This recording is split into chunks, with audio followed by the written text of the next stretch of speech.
दुआओं की दौलत। एक बुजुर्ग शिक्षिका भीषण गर्मियों के दिन में बस में सवार हुई। वह पैरों के दर्द से बेहाल थी, लेकिन बस में सीट न देखकर जैसे तैसे खड़ी हो गई। अभी बस ने कुछ ही दूरी तय की थी कि एक उम्रदराज औरत ने बड़े सम्मानपूर्वक आवाज़ दी, "आ जाइए मैडम, आप यहाँ बैठ जाएं।"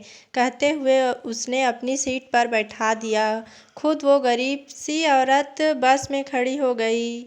मैडम ने दुआ दी, "बहुत बहुत धन्यवाद, सच में मेरी बहुत बुरी हालत थी।" ऐसा सुनकर उस गरीब महिला के चेहरे पर एक सुकून भरी मुस्कान फैल गई। कुछ देर बाद शिक्षिका के पास वाली सीट खाली हो गई, लेकिन महिला ने एक और महिला को, जो एक छोटे बच्चे के साथ यात्रा कर रही थी और मुश्किल से बच्चे को ले जाने में सक्षम थी, जो सीट पर बिठा दिया। अगले पड़ाव पर बच्चे के साथ महिला भी उतर गई। सीट खाली हो गई, लेकिन एक दिन महिला ने बैठने का लालच नहीं किया, बल्कि बस में चढ़े एक कमज़ोर बूढ़े आदमी को बैठा दिया, जो अभी-अभी बस में चढ़ा था। कुछ देर बाद सीट फिर से खाली हो गई। बस में अब गिनी-चुनी सवारियां ही रह गई थीं।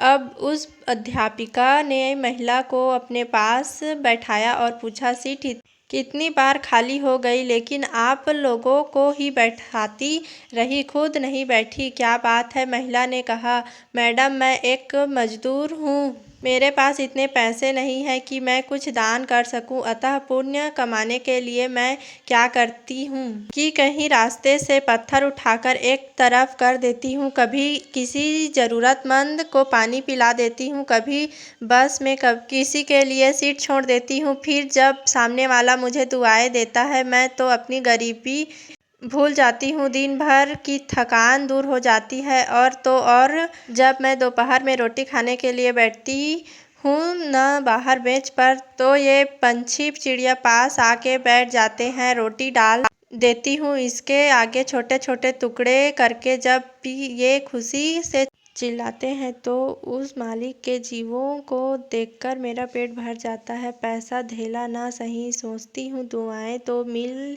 ही जाती है ना, मुफ्त में फ़ायदा ही है ना, और हमें लेकर भी क्या जाना है यहाँ से।"